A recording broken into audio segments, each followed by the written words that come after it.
Jadi hukum kan gitu, jadi hukum lebih banyak kepada melindungi kepentingan yang terbesar daripada kepentingan yang sekecil.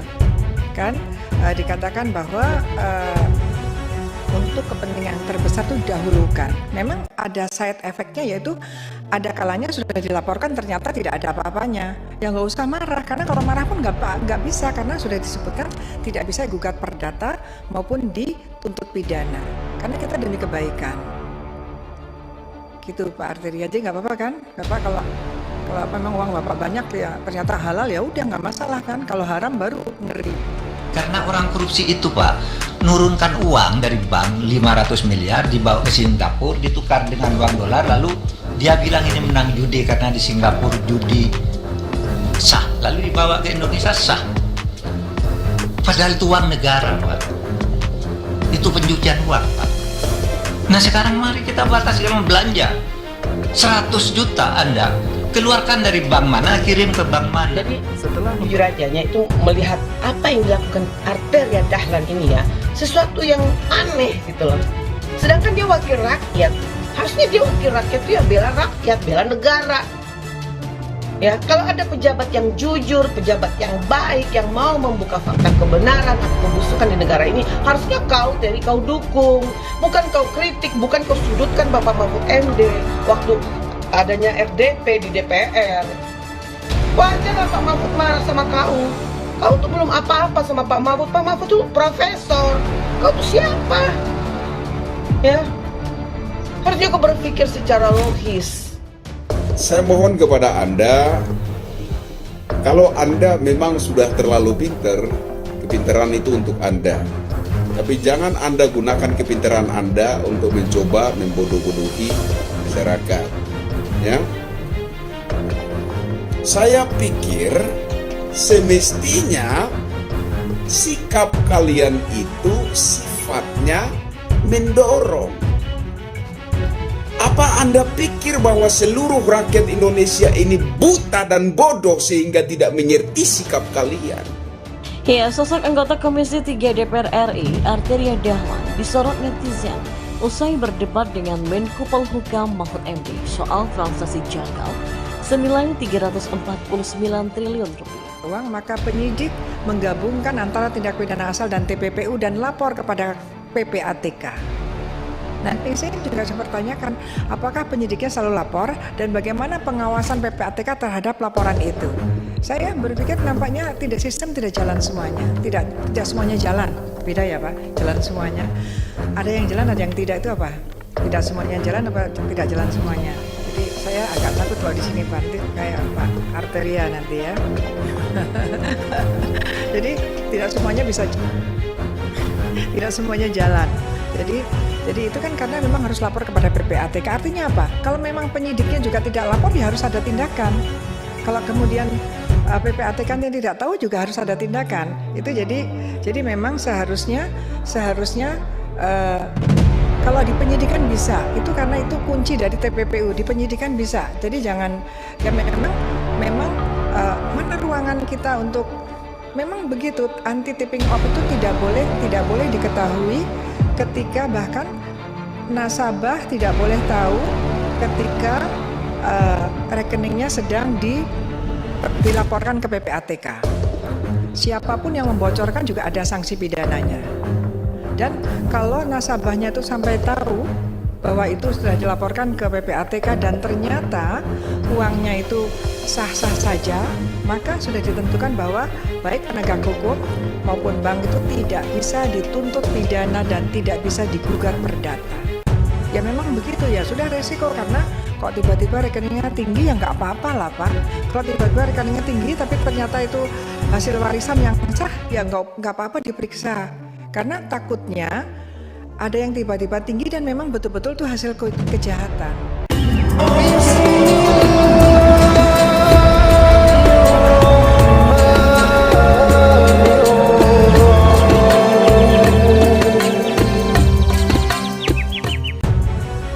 Kalau ada orang mengaku beriman kepada Allah, sholatnya saja dianggap enteng. Demi Allah, jangan percaya Tuhannya aja dia tipu.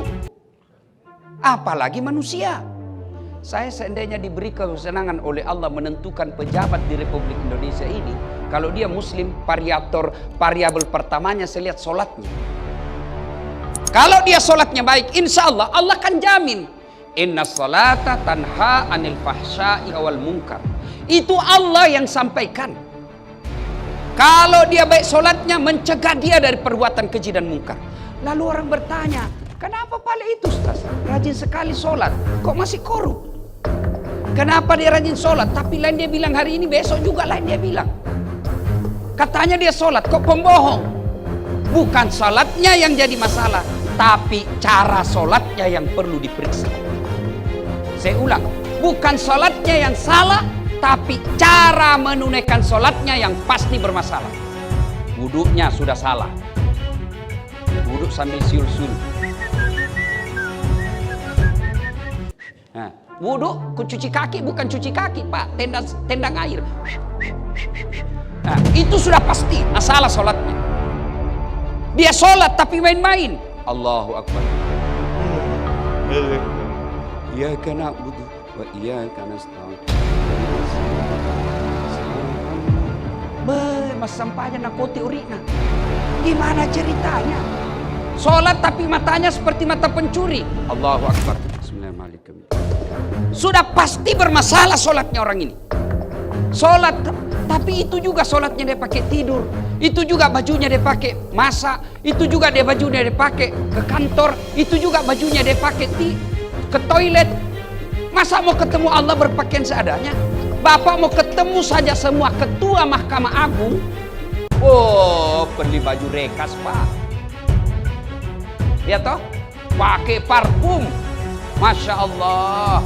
Padahal ketua MA ada pensiunnya. Mau ketemu sama manusia, kita mengagungkannya. Tapi kenapa mau ketemu dengan Allah yang jelas dalam surah Al-Jum'ah kau berpakaian yang indah kalau kau mau ketemu sama saya. Surah Al-Jum'ah. Tapi kita datang ketemu Allah pakaian seadanya. Bahkan ada ibu-ibu yang tanya, Ustaz, bolehkah tidak pakai BH orang sholat? Kenapa lagi tidak panas Ustaz? Boleh tapi tidak sopan namanya. Ibu bayangkan mau ketemu sama ketua MA tidak pakai itu. Mohon maaf Pak Ketua, saya ada perlu dan lempar ke istrinya, nak sopan ini. Ayo, maka kalau ada orang rutin sholatnya tapi belum bagus akhlaknya, yuk evaluasi sholat kita.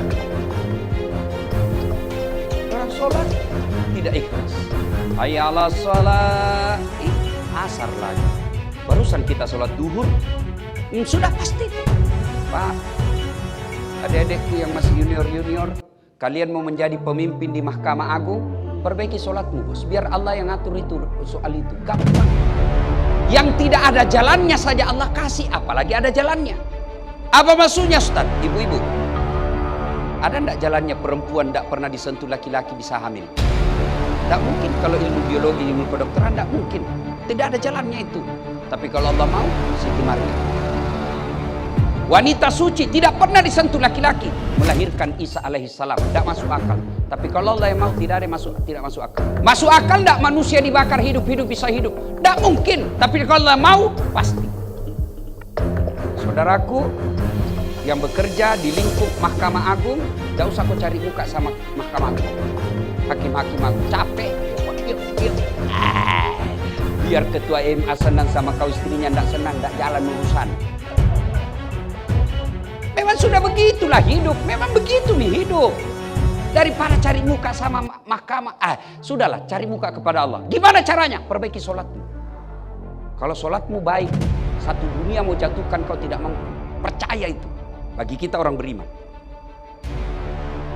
Tapi kalau Allah yang mau menghinakan kita Pak, sekejap aja barang tidak masuk di akal terjadi, terjerumus dia Pak. Kalau Allah mau. Adik-adikku yang kerja di lingkup Mahkamah Agung, kalian punya jalan dan peluang jadi menggantikan ketua mahkamah yang ada sekarang. Memang jalannya di situ. Ada jalannya. Mahkamah Agung, kerja di lingkup Mahkamah Agung, menjadi hakim agung, ada jalannya bos. Kau memang hakim. Yang tidak ada jalannya, das atlatif. Jadi mahkamah agung, jadi hakim agung. Memang caranya. Tidak mungkin. Kenapa? Saya bukan hakim. Tapi kalau saya jadi ketua majelis ulama, ada jalannya.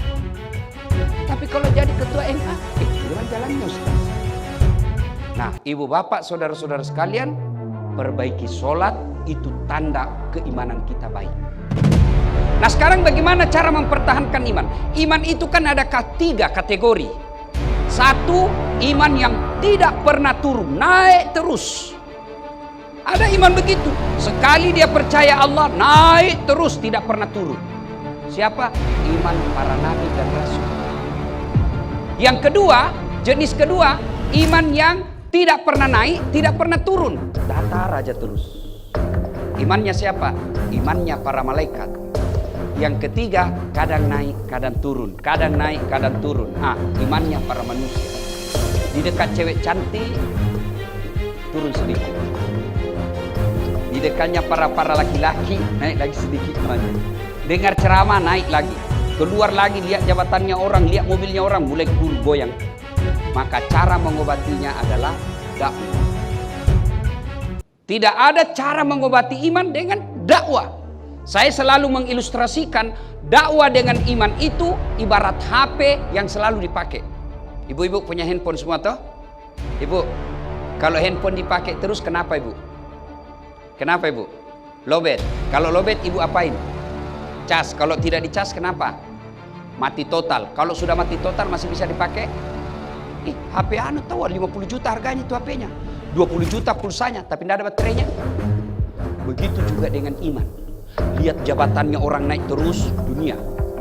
Lihat mobilnya orang bagus, dunia. Lihat rumahnya orang, dunia. Lihat lagi istrinya orang cantik, dunia. Dunia terus. Lalu kapan ngecasnya? Itu pun kalau hatinya bagus. Itu pun kalau sound sistemnya baik. Kalau sudah hatinya dari A sampai Z tidak jelas apa dia bilang, kemudian sistemnya jelek, ya sudah, pulang kita dengar ceramah, tidak ada yang bisa kita. Maka orang yang tidak merugi, bertambah iman, bertambah ilmu, bertambah umurnya, tambah umurnya, tapi juga bertambah imannya, kata Allah, dia orang yang merugi. Yang kedua, yang tidak merugi, wa amilus sholih, mereka beramal soleh. Apa itu amal soleh? Amal yang bisa meningkatkan derajat kepada Allah, juga bisa dinikmati orang baik. Saya bukanlah soleh yang baik kalau saya Senin Kamis puasa, tahajud tiap hari, tadarus tiap hari, tapi saya tidak disenangi di kantor. Saya bukan orang baik. Ada orang hitam jidatnya gara-gara sholat, tapi begitu dia masuk kantor sengsara semua orang. Dia bukan orang baik itu. Orang tadi senang-senang satu ruangan tiba-tiba udah tinggalkan. Tapi aku cepat-cepat. Itu ciri-ciri hidup tidak berkah. Ada orang kehadirannya membahagiakan, kepergiannya membuat duka buat orang lain. Ada juga orang kehadirannya sengsara buat orang lain, ketiadaannya membuat gembira orang lain. Celaka kita jadi manusia. Amal soleh. Bagaimana beramal soleh? Salah satu diantaranya sedekah. Bersedekah. Ibu-ibu yang banyak sama cincin emas berlian, kalau ibu meninggal siapa pakai cincinnya ibu? Anak, istri kedua ibu. Pasti suami kawin lagi, cerita itu. Dia dengar istriku ini ceramah, dia panggil saya, Ustadz. Jadi saya nanti kalau Ustadz misalnya saya lebih duluan meninggal, kalau saya meninggal Ustadz kawin lagi, saya kasih duduk sambil saya peluk-peluk. Kau dengar baik-baik saya nak, jangankan kau meninggal, masih hidup saja saya selalu berpikir kawin lagi. Apalagi kalau kau sudah mati. Iya toh? Bu, daripada dipakai istri kedua, mending sedekahkan. Sedekahkan. Betul. Mohon maaf ibu, saya menghormati dan menyayangi ibu semua karena Allah. Nih ibu-ibu nih yang ada di meja-meja terhormat ini, biar ibu pakai produksi Tanah Abang, orang pasti bilang asli. Pasti. Mas, kalau sudah istri Hakim Agung, biar ibu pakai palsu, orang bilang asli. Tapi kalau istri orang miskin, biar sudah asli, dia bilang dari mana kau dapat, pasti palsu. Maka enaknya itu. Maka orang yang pandai menyikapi waktu dengan umur kaitan dengan harta, maka selesai ini Ramadan dia bayar. ada ini masku 500 gram, sudahlah, kau jual 400 gram, jadikan masjid di kampungnya bapakmu, 100 gram saya pakai. Itu pandai menikapi. Bu, Pak, saya pernah ditraktir makan orang kaya, geleng-geleng kepala sampai sekarang tidak bisa saya lupa, Pak. Kami hanya berenam makan, bayarnya berapa? 29 juta. Saya lebih. Begini orang kaya kalau makan. Apa Bapak Allah marah Bapak makan satu kali makan 30 juta? Tidak, rezekimu itu Pak. Tidak semua orang dikasih rezeki begitu. Tapi apa yang Allah tidak senang? Begitu lewat celengan cuma 10.000 kau kasih masuk. Cocok Pak Ketua? Ya toh? Cocok Pak Mataliti, ya toh? Masa makan yang akan jadi kuning saja keluar 30 juta bos. Sementara lewat celengan 20.000. Mau masuk sorga, nenekmu punya sorga. Maka Allah tidak melarang kalian pakai mewah, silahkan. Itu rezekimu. Allah kasih rezeki bisa pakai jam tangan sampai miliar, itu rezeki, ndak usah galau. Tapi jangan sampai masuk kita kategori at-takazur. Apa itu at-takazur? Berlomba-lomba mengumpul harta, dinikmati sendiri, lalu enggan membayar zakat dan sedekah. Itu yang Allah tidak senang. Cari orang yang bangkrut gara-gara sedekah. Cari. Sini ada Pak Tatandro, keluarga besar. Itu kita di Sulawesi Selatan ada toko almarhum namanya Haji Andi Sose. Itu kalau orang mau jadi pejabat ke Sulawesi Selatan biasanya minta restu sama beliau. Sudah almarhum. Saya ingat saya ikuti itu peresmian masjidnya yang terakhir, 156 masjid beliau bangun. Kalau Bapak ke Sulawesi Selatan dan melihat ada masjid namanya Masjid Juang 45, beliau yang bangun. Selama hidup beliau tidak pernah kena fitnah dunia. Tidak pernah kita dengar cerita miring soal beliau. Tidak pernah kita dengar sakit-sakit. Tidak. Yang paling kita dengar, habis kawin lagi. Itu aja selalu didengar, Pak.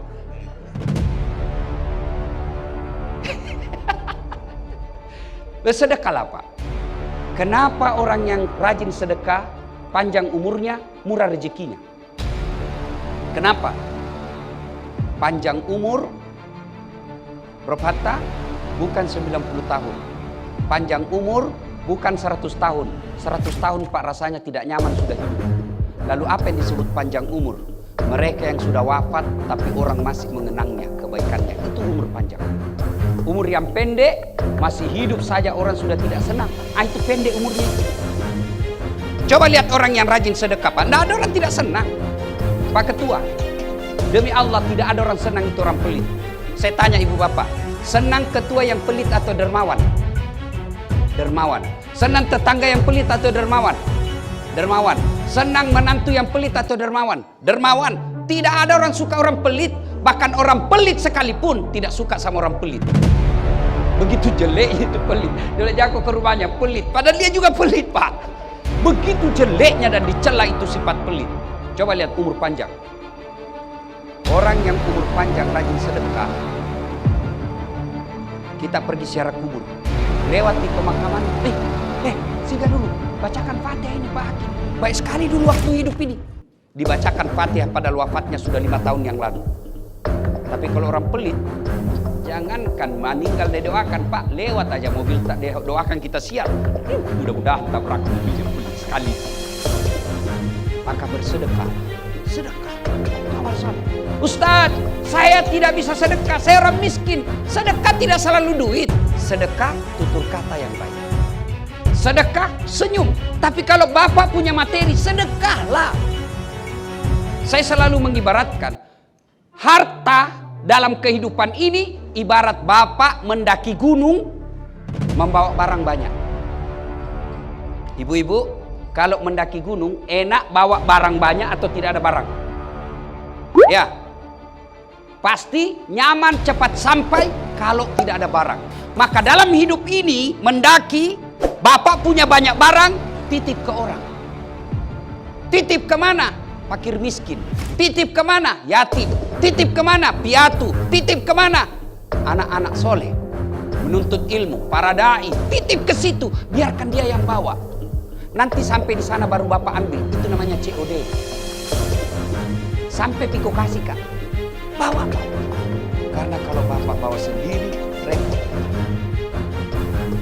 Dan orang kaya ada hebatnya, lebih gampang masuk surga daripada orang miskin. Kok bisa Ustadz? Kalau orang miskin sholat, orang kaya juga bisa sholat.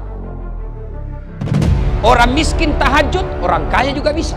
Orang miskin berjamaah, orang kaya juga bisa. Orang miskin salat Senin Kamis, orang kaya juga bisa.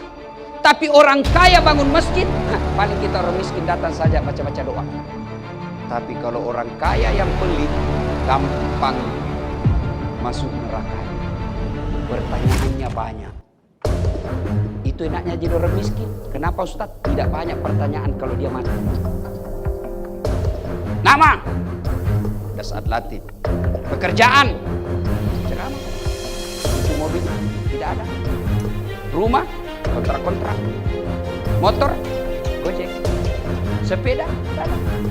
Miskinmu, ya Allah mau media apa kalau ini kau kasihkan? Saya bersyukur. Kau sholat, alhamdulillah, sholat. Puasa, oh Senin Kamis lancar, Ramadan tuntas. Sedekah, ya kadang kala. Haji, mau sekali, cuma kan tidak ada duitku. Oh alhamdulillah, kau masuk surga dengan penuh kemuliaan. Tadkhulul jannata bisalam. Orang miskin, tidak banyak pertanyaan Pak.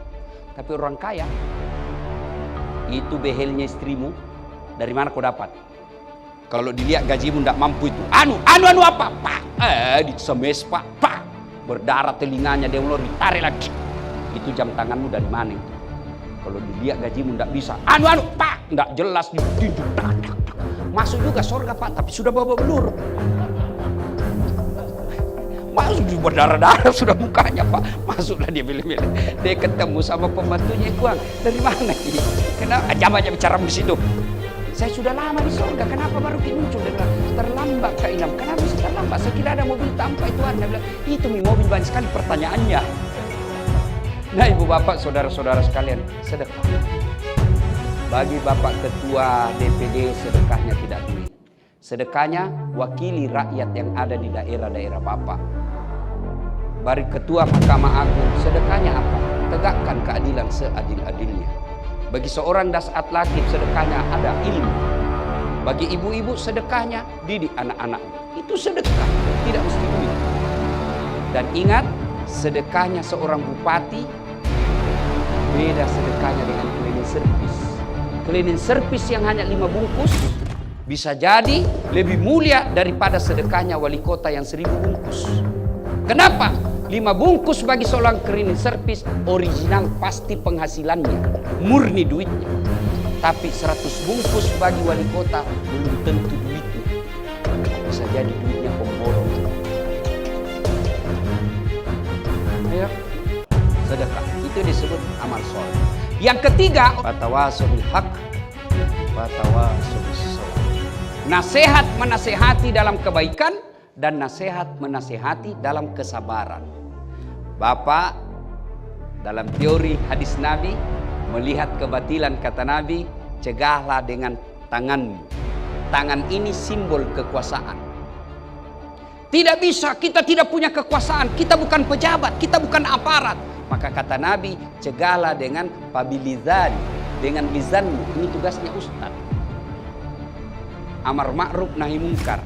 Tapi seorang ustadz mulutnya tentu beda dengan mulutnya demonstran yang ada di jalan raya. Kalau ada ustadz yang memaki, menghina, mulut kotor, mulut kasar, mesti belajar kembali tentang adab-adab dalam berdakwah. Karena puncak dari semua ilmu adalah adab. Kalau ada orang merasa ilmunya tinggi tidak punya adab, sesungguhnya dia bukan orang berilmu, tapi orang yang punya pengetahuan. Yang berikutnya, nasihat menasehati dalam kesabaran. Percaya ibu bapak, resep dalam menghadapi masalah hidup ini adalah sabar. Ada enggak manusia yang tidak ada masalahnya dalam hidupnya? Ada manusia kira-kira tidak ada masalah dalam hidupnya? Semua kita punya masalah. Pak Ketua, apa masalahnya? Banyak masalahnya. Terutama apa? Kalau sudah terancam pensiun. Semua orang punya masalah. Coba lihat dalam hidup. Waktu mahasiswa apa masalah kita? Mau sarjana. Sudah sarjana selesai masalahnya, mau punya kerja. Sudah kerja selesai masalahnya, mau jadi kepala bagian. Sudah jadi kepala bagian selesai masalahnya, mau jadi kepala dinas. Sudah kepala dinas selesai masalahnya, mau jadi sekda. Sudah jadi sekda selesai masalahnya, mau tontauah jadi wali kota. Sudah wali kota selesai masalahnya, mau 2 periode. Sudah 2 periode selesai masalahnya, ditangkap KPK. Tidak ada orang tidak ada masalahnya, Pak. Semua orang punya masalah. Saya kasih lagi contoh paling gampang. Istri cantik, Bapak kira bukan masalah. Istri cantik digoda orang, apalagi kalau suaminya jelek. Lebih masalah itu. Berarti bagus kalau jelek istri. Istri jelek dihina orang, Pak. Kita lagi malu jalan sama dia. Duluan aja dek, nanti di gedung kita ketemu. Pas sampai istri, mana kau bang? Nggak jadi saya ke situ dek, mencret. Istri cantik masalah, istri jelek masalah. Semua orang punya masalah. Dan saat latih, Bapak Ibu pikir tidak ada masalah saya? Oh banyak Pak. Kadangkala kita diundang dilecehkan, tidak dihormati. Kadangkala kita diundang, kadangkala ditipu. Karena saya tidak pakai manajer Pak. Saya tidak mau pakai manajer. Kenapa Ustaz? Saya bukan artis, saya bukan selebriti. Apa manajer? Ya saya sendiri yang ngatur. Karena kalau ada manajer, sudah masuk bisnis di dalamnya. Cuma kalau tidak ada manajer, kadang-kala juga kita ditipu. Berapa jam sampai lokasi? Naik speedboat paling 2 jam paling lama. Sudah 2 jam belum sampai-sampai. 3 jam belum sampai. Dek, Pak Haji, Bapak bilang tidak sampai 3 jam. Ini sudah hampir 4 jam belum sampai. Sebenarnya 9 jam ini Ustaz. Kenapa Bapak bilang tidak sampai 3 jam? Karena kalau saya bilang 9 jam pasti Ustaz tidak mau datang. Itu masalah dalam dakwah. Tapi yang paling besar sekarang Pak, masalah saya Pak Ketua, banyak janda-janda curhat. Ustaz, suami saya meninggal, kasihlah saya doa-doa penenang. Saya kasihlah doa-doa penenang. Lama-lama dia bilang, Ustaz, maukah Ustaz menjadi imam dalam hidup? Oh, saya bilang mohon maaf Ibu, saya bukan imam, saya khotib. Semua orang punya masalah. Maka ketika ada masalah, biar dia profesor, doktor, hafal Quran, ulama, tapi tidak punya ilmu sabar, percaya pasti gagal dalam menghadapi. Dalam rumah tangga, mana ada orang tidak ada masalahnya? Bohong itu kalau ada orang rumah tangganya tidak ada masalah, bohong. Dia bilang, bahagia sekali rumah tangganya Ustaz. Saya bilang, dari mana Ibu tahu? Itu tahu foto-fotonya di Instagram romantis. Boleh? Tidak mungkin itu dia bertengkar, dia video, baru dia kasih masuk di Instagram, belen-belen namanya itu. Iya toh Ibu, foto paling 1 menit. Karena banyak sekarang orang Pak, berumah tangga sudah 30 tahun, hanya karena persoalan WhatsApp salah kirim, ngamuk istrinya. Baru ini istri Pak, ahli sejarah. Tidak bisa tona, lupa biar kejadian sudah 5 tahun yang lalu, nak ungkit lagi. Namanya kita manusia pasti ada khilaf dan salah. Sudah dijelaskan yang 1, muncul yang 2. Sudah dijelaskan yang 2, muncul yang 3. Sudah selesai semua, dia bilang itu yang 5 tahun dia lah. Napura dibahas sih emang kan nama susi pemang. Sudah dibahas, kenapa diulang lagi? Jadi saya kalau istriku mulai dia bilang pokoknya tidak kulayani. Lebih baik ambil obat tidur. Selesai urusan. Karena kalau diam kita bilang lagi, kenapa kau diam? Kenapa kau diam? Kami ini laki-laki sekarang lagi difitnah oleh film Layangan Putus. Jangan percaya itu film. Karena bilang kalau suamimu baik, alim, tutur katanya lembut, ibadahnya baik, curiga pasti ada istrinya. Yang benar aja.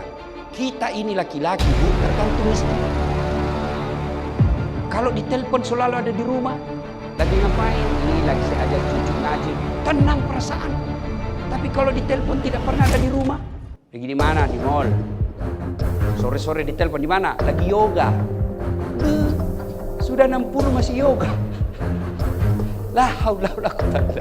Ditelepon menjelang malam dia bilang lagi di salon, kan bersih rambut. Begitu pulang kerja suaminya tidak ada di rumah. Datang mertuanya ngomel aja kerjanya. Belum duduk mertuanya dia bilang kapan pulang mak? Datang saudaranya dia hina. Pasti pulang kampung. Apa itu istrimu nak? Setengah mati ku sekolahkan kamu. Setengah mati ku kuliahkan kamu. Saya jualkan kau sawahnya bapakmu. Supaya dihargai ke orang. Nah itu istrimu saja tidak hormati kamu. Apa itu ku pertahankan begitu? Laki-laki tidak mungkin ada macam-macam kalau istrinya baik. Saya banyak orang curhat, istriku baik sekali. Saya bilang, nikah Ki Pak, daripada Bapak berzina. Tidak tega Ustaz, baik sekali istriku.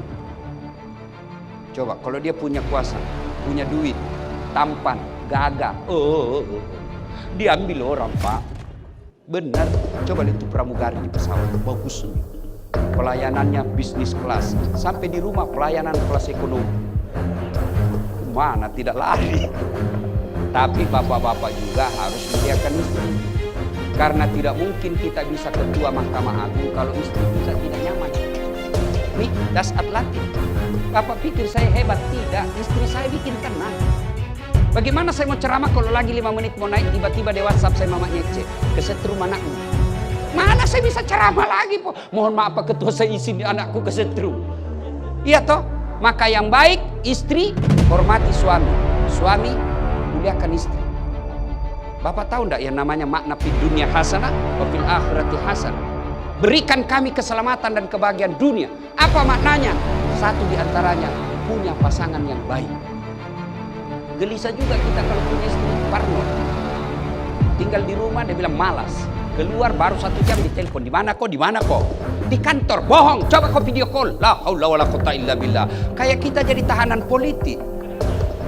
Alangkah bahagianya kalau suaminya pulang dari kantor, di pengadilan kita kadang-kala dimaki, datang pulang capek, dia peluk suaminya sambil menyanyi, bila kau di sisiku, hati rasa syahdu. Sabar Bang, memang begini namanya pegawai, kadang-kala kita dihina, tapi percayalah tidak ada penderitaan yang tidak ada akhirnya. Masuk kamar suami berantakan kamarnya. Apa kau kerja? Peluk lagi suaminya Bu. Baru menyanyi lagi. Insaflah wahai. Senang itu. Insya Allah. Nah Bapak Ibu Saudara-saudara sekalian. Pada akhirnya. Ulang tahun bukanlah sebuah pertambahan umur.